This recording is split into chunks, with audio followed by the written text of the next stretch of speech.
وہ لوگ۔ دستگیر وہ پرچی ان کی جانب بڑھا کر اسفنجار کو اشارہ کر گیا تو وہ اپنے پیچھے موجود دوسرے ساتھیوں کے ساتھ آگے بڑھے۔ دستگیر کے بابا سائیں، چچا سائیں اور دادا سائیں مجسمہ بنے کھڑے رہے۔ یہ کیسی سزا دے کر گئی تھی وہ انہیں۔ آدھی رات کے پہر وہ بالآخر اپنے مطلوبہ جگہ پہنچ ہی گئے۔ زارم کار سے باہر نکلا تو المہریہ بھی جلدی سے اس کے ساتھ باہر نکلی۔ یہاں اتنا اندھیرا ہے، تم مجھے یہاں کیوں لائے ہو؟ آس پاس جھاڑیاں اور سبزہ دیکھ وہ حیرت سے پوچھنے لگی۔ تبھی اسے محسوس ہوا کہ زارم اس کے نزدیک آیا تھا۔ اسے یقین تب ہوا جب زارم نے اس کا ہاتھ مضبوطی سے تھامتے ایک قدم آگے بڑھائے۔ دیکھو، کیا تم مجھے یہاں جانوروں کے پاس چھوڑنے آئے ہو؟ اس کی تخلیق میں چلتی ہوئی وہ قدرت ڈرتی ہوئی بولی، اور آس پاس کے اندھیرے اور سنسناہٹ دیکھ کر شاید اس کے ذہن میں مخصوص یہی بات آئی تھی، مگر وہ بنا جواب دیے اسے یوں ہی چلتا رہا۔ کچھ دیر چلنے کے بعد اس کی نظر وہاں پر بنے ایک چھوٹے سے کاٹیج پر گئی۔ آس پاس حفاظت کے لیے باڑہ بنایا گیا تھا، جبکہ اندر تو روشنی تھی۔ وہ اس کا ہاتھ یوں ہی پکڑے وہاں بنے دروازے کو کھول کر اندر داخل ہوا، پھر اس نے دروازہ جو واپس سے لاک کر دیا۔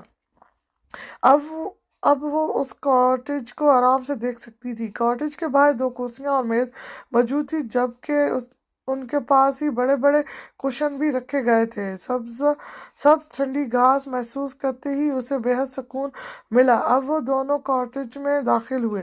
لکڑی کا بنا وہ کاٹیج بھی بے حد پیارا اور پرسکون تھا۔ سب سے اچھا وہاں ایک چھوٹا سا لیونگ ایریا جس میں صوفہ اور ایک چھوٹی سی میز موجود تھی، پھر اس سے کچھ آگے جا کر ایک اوپن کچن بھی موجود تھا۔ اب اس نے نظر موڑ کر وہاں موجود کمرے کے بند دروازے کو دیکھا۔ اس کو دوسری جانب دیکھ پا کر زارم نے اس کا ہاتھ چھوڑتے جیسے اس کو آگے جانے کی اجازت دی۔ ہاتھ چھوڑتے ہی وہ اس کمرے کی جانب بڑھی۔ دروازہ کھول کر اس نے اندر قدم بڑھائے تو وہاں ایک بیڈ اور اس کے ساتھ کپڑوں کی الماری موجود تھی۔ کمرے میں زیادہ سامان نہ تھا، بس ایک گول میز کے گرد 2 کرسیاں رکھی گئی تھیں جس پر ایک گلدان موجود تھا۔ وہ اس کے چہرے پر کھلی مسکراہٹ دروازے میں کھڑا خاموشی سے تک رہا تھا، جبکہ وہ اب بھاگ کر کھڑکی کے پاس آئی۔ وہاں سے نظر آتی چھوٹی چھوٹی روشنیاں اور گھر دیکھ اسے عجیب سی خوشی ملی۔ وہ جگہ صبح میں دیکھتے وقت کیسی ہوگی، وہ یہی سوچ کر رہ گئی۔ پھر اس نے اس کھلی جگہ کو دیکھا جہاں سے وہ گزر کر آئے تھے۔ اس کا دل چاہا وہ وہاں بیٹھ کر تاروں سے چمکتے آسمان کو دیکھتی۔ فریش ہو جاؤ، میں ابھی آتا ہوں۔ تبھی اپنے نزدیک سے آتی زارم کی آواز سن کر وہ بے ساکھ پیچھے مڑی تو وہ اس کے پاس ہی موجود تھا۔ جواب دینے کی بجائے اس نے سر ہاں میں ہلایا تو وہ اس کے گال کو 2 انگلیوں سے سہلا کر کمرے سے باہر نکل گیا۔ اگر یہ مجھے چھوڑ کر چلا گیا تو؟ اس کی پشت کو دیکھتے ہوئے وہ بس یہی سوچ کر رہ گئی۔ اس کی آنکھ پانی کی آواز سے بے ساخت کھلی۔ آس پاس دیکھا تو وہی انجان کمرہ تھا جہاں وہ رات کو زارم کے ساتھ آئی تھی۔ اب فرق یہ تھا کہ سامنے والی کھڑکی پر سیاہ رنگ کا پردہ گرا تھا۔ پانی کی آواز سن کر وہ مکمل ہوش میں آئی تو دیکھا زارم کمرے میں موجود نہ تھا۔ آنکھیں مسل کر وہ بیڈ سے اٹھ کھڑی ہوئی۔ اسے وہاں کا مناظر روشنی میں دیکھنے کی چاہ تھی۔ چاہے دیر ہو چکی تھی مگر اب باہر روشنی تھی تو جلدی سے وہ فریش ہونے کی نیت سے واش روم میں گھس کر منہ ہاتھ دھونے لگی۔ پانی چہرے پر مارتی ہوئی جو باقی بچی نیند تھی وہ بھی اڑن چھو ہو گئی۔ چہرہ دھو کر وہ پاس رکھے ٹاول کو اٹھا کر اب چہرہ پونچھنے لگی۔ وہ ایک چھوٹا سا نفیس سا واش روم تھا۔ چہرہ پونچھ کر وہ تولیہ واپس سے ہینگ کر کے باہر نکلی۔ کمرہ اب بھی ویسا ہی خالی تھا۔ وہ رات کو بھی کمرے میں نہ آیا تھا۔ وہ حیران ہوئی کہ وہ آخر تھا کہاں۔ یہی سوچ کر وہ کمرے سے باہر آ گئی۔ سامنے کی طرف نگاہ گئی تو سامنے ہی 2 پردے گرے ہوئے تھے۔ اس نے رات کو اس سائڈ تو دھیان ہی نہ دیا تھا۔ صوفے کی سائڈ سے گزر کر وہ آگے بڑھی۔ پھر اس نے ایک طرف وہ پردہ جو تیز ہوا کے باعث ہل رہے تھے انہیں ہٹا دیا۔ پردے ہٹاتی جو مناظر اس نے دیکھا وہ ناقابل یقین تھا۔ اسے لگا وہ کوئی خواب دیکھ رہی تھی، مگر ایسی جگہ تو وہ کبھی خواب میں بھی دیکھنے کا تصور نہیں کر سکتی تھی۔ اسے یقین نہ آیا۔ سامنے ہو رہی صاف شفاف بارش اور سامنے کا خوبصورت مناظر سرسبز ہر جگہ پھیلی ہوئی تھی، جبکہ اس کے بیچ ہوتی بارش نے اور اس کی آواز نے الگ ہی مناظر کو خوبصورت بنا رکھا تھا۔ ہاتھ بڑھاتے اس نے اس پانی کے قطروں کو ہاتھ پر محسوس کرنا چاہا۔ ٹھنڈے پانی اچانک سے ہاتھ پہ آتے ہی اسے جھرجھری آئی۔ کچھ پل بعد اسے وہاں کی ٹھنڈ کا احساس ہوا۔ تبھی اس نے سامنے سے آتے زارم کو دیکھا، جو سیاہ رنگ کے لانگ کوٹ پہنے، ہاتھوں میں سیاہ ہی گلو پہنے اس کی جانب ہی آ رہا تھا۔ اس وقت اس کے ہاتھ میں دو سے تین تھیلے تھے جن میں نہ جانے کیا تھا۔ وہ اسے نزدیک آ کر گزرا تو وہ پھر سے ایک نظر سامنے دیکھنے لگی۔ اب وہ اس کے پاس سے گزر کر وہ تھیلے صوفے پر رکھتا اس کے پیچھے جا کھڑا ہوا۔ تبھی المہیرہ پر ٹھنڈ کے باعث کپکپتی طاری ہو گئی۔ دونوں ہاتھوں کو آپس میں مسل کر اس نے کچھ بہتر فیل کرنا چاہا، مگر نہیں۔ اسے لگا ٹھنڈ اب بڑھتی ہی جا رہی تھی۔ تبھی زارم نے اپنا کوٹ اتار کر جو گیلا ہو چکا تھا اسے سائیڈ پر ہینگ کیا اور دوسرا جو اس جیسا ہی کوٹ تھا وہ اتار کر المہیرہ کے گرد اوڑھنے لگا۔ وہ اس کی حرکت پر چونک کر مڑی تو زارم نے اسے صحیح سے کوٹ پہننے کا اشارہ کیا۔ ٹھنڈ سے جمنے سے اچھا تھا وہ اس کی بات مان لیتی۔ تبھی اس نے اس کوٹ کو اچھے سے پہنا تو زارم اب اس کوٹ کے بٹن بند کرنے لگا۔ پھر وہ مڑا اور گلوز اٹھا کر اس کے پاس آیا۔ اس کے دونوں ہاتھ تھامتے وہ باری باری اس کے ہاتھوں میں گلابی رنگ کے گلوز پہنانے لگا۔ پھر اس نے پاس رکھی ٹوپی اٹھا کر اس کے دوپٹے کو گلے میں کرتے اسے ٹوپی پہنا دی۔ وہ اس سارے وقت میں اس کی ہر حرکت نوٹ کرتی رہی، جو اسے فکرمندی سے ٹھنڈ سے محفوظ کر رہا تھا۔ اسے یقین نہ آیا یہ زارم ارکان تھا، وہ شخص تھا جس کو کڈنیپر بولتے ہیں۔ نہیں تھکتی تھی تمہیں کیسے علم کہ میں اس جگہ سے بھاگوں گی نہیں؟ وہ سوالیہ نگاہوں سے اسے دیکھ کر پوچھنے لگی تو زارم اس کے پاس سے گزر کر رکتی ہوئی بارش کو دیکھ باہر پھر سے کرسیاں اور میز رکھنے لگا۔ اس کی کرسی رکھتے ہی وہ باہر نکل کر کرسی پر جا بیٹھی۔ تم پہلے بھاگ سکتی تھی مگر اب نہیں۔ وہ اب میز پر کچن سے لا کر پلیٹیں اور فروٹ رکھ کر رکا، پھر اس کی آنکھوں میں جھانکتے وہ سادہ سا جواب دے کر واپس اندر چلا گیا۔ پہلے وہ جیسے سوچ میں پڑ گئی۔ کب بھاگنے دیا تھا تم نے؟ پکڑ لیا تھا مجھے؟ اس کے باہر نکلتی وہ اچانک یاد آنے پر بولی، تم تب نہ ذمہ دار تھی اس لیے۔ اس کی گود میں اسٹرابری کا باؤل رکھتے زارم اب پلیٹ میں کھانا ڈالنے لگا۔ تو اب کیا ہوں؟ اب میں کیوں نہیں بھاگوں گی؟ وہ جیسے سمجھنے سے انکاری تھی۔ اس کے لفظی جواب اسے پریشان کر رہے تھے، بالکل سوچ میں ڈال رہے تھے۔ میری بات کا جواب دو۔ اسے کام میں مگن دیکھ وہ باؤل میز پر رکھ کر اٹھتی ہوئی اس کے سامنے آ کھڑی ہوئی۔ اس کے بازو تھامتے زارم نے جیسے اسے بتایا کہ اس کا مکمل دھیان اس پر ہی ٹکا ہوا ہے۔ اس کے چہرے کو دیکھتے اس پر یہ انکشاف پہلی بار ہوا۔ اس کی پیشانی پر بکھرے بال اسے معصوم بناتے تھے، ایک صاف شفاف شخص جس کی آنکھیں بالکل شفاف تھیں، اس بارش کے پانی کی طرح۔ اس کو اپنی جانب دیکھتا پا کر وہ پھر سے ہلکی ہلکی شروع ہوتی بارش کو محسوس کر کے مسکراتی ہوئی گردن اونچی کر گئی۔ اب بارش کے قطرے اس کے چہرے پر پڑنے لگے، جبکہ زارم اب کھانے کو کور کرنے لگا۔ مجھے دیکھو۔ اسے اچانک سے بازو سے پکڑتے زارم اس کی توجہ اپنی جانب کھینچی۔ اب تم نہیں بھاگ سکتی دور، کہیں بھی نہیں، تم میری روشنی ہو۔ اس کے چہرے پر موجود پانی کی بوندوں کو دیکھتے زارم نے کہہ کر اب قدم پیچھے ہٹا لیے۔ وہ گمسم سے مجسمے کی صورت کھڑی اس کے لفظوں کو اپنے ذہن میں گونجتا محسوس کرنے لگی۔ تم مجھ پر پابندی لگا رہے ہو؟ اس کا ذہن شاید سے چھوٹا تھا یا پھر وہ کچھ سمجھنا نہیں چاہتی تھی۔ تمہیں نہیں لگتا کہ اب تمہیں کافی بھوک لگی ہے؟ اس کے گالوں کو ہلکے سے کھینچ کر بولتے زارم نے اسے حیرانگی کا ایک اور جھٹکا دیا۔ پہلے یہ بتاؤ تمہیں کیسے پتا مجھے یہ جگہ اچھی لگے گی؟ تم نے کتنی جاسوسی کی؟ کڈنیپر۔ وہ اس کرسی پر بیٹھا تو وہ اس کے پاس ہی کرسی کھینچ کر بیٹھتی، آنکھیں چھوٹی کر کے اسے گھورتے ہوئے بولی۔ وہ جیسے اس سے راز اگلوانا چاہتی تھی، شاید تم اسے اگنور نہیں کر سکتی۔ وہ اس کے سامنے دوبارہ سے اسٹرابری لاتا ہوا بولا۔ اس کی آنکھیں اب کی بات چمک اٹھیں۔ پہلے حیرانگی کے مارے اس کا دھیان ان پر ٹھیک سے نہ گیا تھا، مگر اب اس کا دل چاہا وہ باؤل لے کر ابھی کھانے بیٹھ جاتی، مگر اسے بھوک لگی تھی۔ تبھی خود پر کنٹرول کرتے اس نے چہرے کا رخ موڑ لیا۔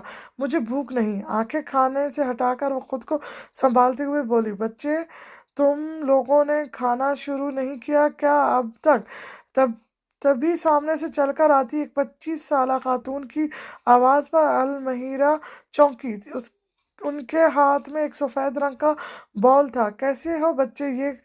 یہ کھانے کے بعد یہ کیک چکھنا، میں نے بنایا ہے، زارم کو بھی کافی پسند ہے یہ۔ وہ خاتون کافی نفیس سی اور سادہ سی تھی، اسے لگا ہی نہیں انہیں اردو آتی ہوگی، مگر وہ فر فر بولتی اردو زبان سے المہیرہ کو حیران کر گئی۔ وہ حیران تھی اور اس کا حیرت زد ہونا بنتا تھا۔ غیر ملک میں وہ کسی سے بھی یہ ایکسپٹ کیسے کرتی؟ ارے تم تو پہچانی نہیں ہوگی مجھے، زارم سے پوچھ لینا بچے میں کون ہوں۔ اچھا تم کھانا انجوائے کرو، میرا انتظار کر رہے ہیں چائے پر۔ وہ شال کا سر ہاتھ میں پکڑے دوبارہ سے بولی تو المہیرہ نے انہیں روکنا چاہا، مگر وہ اسے وجہ بتا کر مسکراتی ہوئی اس کے گال کو سہلا کر واپس چلی گئی۔ المہیرہ تمہیں اپنا آپ اس وقت قربانی کا جانور کیوں محسوس ہو رہا ہے، جس کو قربان کرنے سے پہلے بے حد کھلایا پلایا جاتا ہے؟ گلا تر کرتے ہوئے اس نے کیک کا ڈبہ رکھتے ہوئے سوچا، پھر اس نے نظر اٹھا کر زارم کو دیکھا جو اسے ہی دیکھ رہا تھا، جیسے وہ انتظار میں ہو کہ اب بیٹھ کر کھانا شروع بھی کر لو۔ تبھی کھانے کا نوالا توڑتے ہی اسے ہچکی لگ گئی۔ زارم اسے پریشان ہوتا دیکھ اٹھ کر اس کی پیٹ سلانے لگا، پھر وہ نوالا حلق سے واپس رکھ کر پریشان ہوتی اٹھ کھڑی ہوئی۔ اس کی نظروں سے غائب ہوتے ہی وہ تیزی سے اٹھ کر اندر دبے پاؤں آئی۔ وہاں اس کی شال موجود تھی۔ اس چہرے سے اس کی شال کو اٹھا کر اوڑھتے اس نے تیزی سے قدم باہر کی جانب بڑھائے۔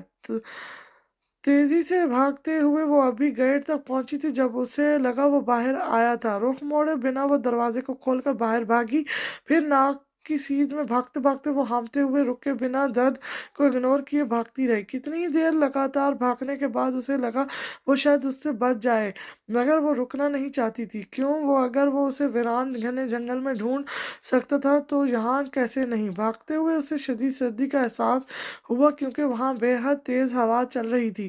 سرد ہوا اس کی آنکھوں کو بار بار بند کرنے کی وجہ بنی تو وہ اچانک سے ایک درخت پر ہاتھ رکھ کر رک گئی۔ پھر اس نے چہرہ موڑا تو وہ کہیں نہیں تھا۔ بری طرح سے کھانستے اس نے اپنا گلا سہلایا۔ اتنی دیر بھاگنے کے باسط اس کا گلا خشک ہو چکا تھا، مگر وہ زارم سے بچ گئی تھی۔ کیا واقعی وہ اس سے بچنا چاہ رہی تھی، یا پھر اسے جتانا چاہتی تھی کہ وہ چاہے تو اس سے دور جا سکتی ہے؟ اب اچانک ہی ہوش سنبھالتے المہیرہ نے آس پاس دیکھا، ارد گرد پھیلے درخت اور ٹھنڈی ٹھارتی ہوا، آس پاس بالکل خاموشی کا راج تھا۔ اسے لگا شاید ہی وہاں کوئی ذی روح ہوگی۔ وہ بنا دیکھے نہ جانے کس جانب آ گئی تھی، جیسے اسے کوئی سڑک تلاشنی تھی۔ ہاں گہرے گہرے سانس بھرتے اس نے خود کو کنٹرول کرنا چاہا۔ اس کا سانس اکھڑ رہا تھا کیونکہ اس نے ٹھنڈ کے باعث چکر پر کپڑے رکھ کر چہرے کو ڈھانپ لیا تھا۔ کپڑے کو چہرے سے ہٹاتے اس نے ایک گہرا سانس بھرا، مگر اسے لگا اس جانب جیسے آکسیجن کم تھی۔ درخت سے ٹیک لگاتے اس نے ہونٹوں پر زبان پھیری۔ اسے اب اپنی غلطی کا اندازہ ہو رہا تھا کہ وہ کیا کر چکی تھی، مگر آس پاس زارم اسے کہیں دکھائی نہ دیا۔ کیا وہ اسے تلاش نہیں کر رہا تھا؟ کیا وہ اس کے پیچھے بھاگا نہ ہوگا؟ کھانستے کھانستے اسے بے حد پیاس لگی، مگر اس کے پاس تو کچھ بھی نہ تھا۔ اسے اپنی کم عقلی اور جلد بازی پر بے وقت غصہ بھی آیا اور رونا بھی۔ کچھ سوچ کر وہ سامنے کی جانب چلنے لگی۔ اسے تو اب یاد بھی نہ تھا کہ وہ کس سائڈ سے اسے لے کر آیا تھا۔ اب اس کے قدم ساتھ دینے سے انکاری تھے۔ ٹھنڈ جیسے اس کے وجود میں اتر چکی تھی۔ چلتے چلتے اسے احساس ہو چکا تھا کہ وہ واحد شخص تھا جو اس سے غرض رکھے بنا اس کی حفاظت کرتا تھا۔ پانی کا گلاس ہاتھ میں پکڑے وہ جیسے ہی باہر آیا وہ کہیں بھی موجود نہ تھی۔ زارم نے نظریں دوڑا کر اس پوری جگہ کو دیکھا، مگر وہ ہوتی تو دکھتی المہیرہ۔ اس کی آواز میں عجیب سی بے چینی اور غصے کا عنصر در آیا۔ گلاس جو ہی ہاتھ میں پکڑے وہ کچھ قدم چلتا ہوا رک کر دوبارہ سے یہاں وہاں دیکھنے لگا، مگر وہ کہیں سے اسے دکھائی نہ دی۔ زارم نے پہلی بار اس کو نام سے پکارا تھا، اور یہ چیز واضح ہو گئی تھی کہ اس کی اس حرکت نے زارم کو کس قدر